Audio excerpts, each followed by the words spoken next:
व्यवस्थित रचलेला political business scam म्हणजे E20 पेट्रोल. होय, E20 पेट्रोल म्हणजे गाडीत टाकलेलं विष.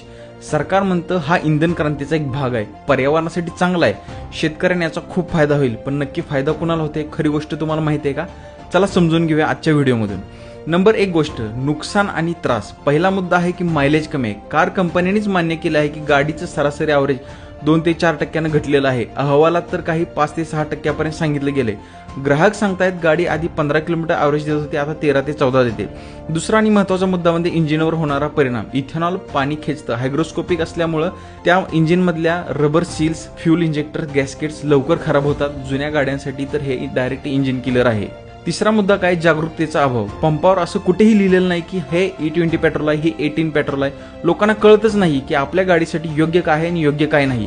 हा सरळ कंझ्युमर फ्रॉड आहे. या बाबतीत ग्राहकांनी सुप्रीम कोर्टामध्ये केसही टाकली होती. आम्हाला इथेनॉल फ्री पेट्रोल हवंय, ऑप्शन द्या, E20 जबरदस्ती करू नका. पण सरकारचं संरक्षण एवढं मजबूत होतं की सुप्रीम कोर्टाने यांची फाईल किंवा यांची केस फेटाळून लावली, फेकून दिली.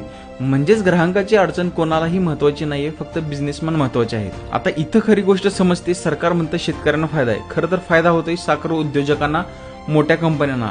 हे इथेनॉल कोण तयार करतं? त्रिवेणी इंजिनिअरिंग्स आणि industries, Shri Renuka sugar factory, Godavari bio refineries, Bajaj Hindustan sugar आणि AID पॅराफ्राज म्हणून इंडस्ट्री तयार करते. कंपन्यांना प्लांट्स बनवूनही दिलेले आहेत.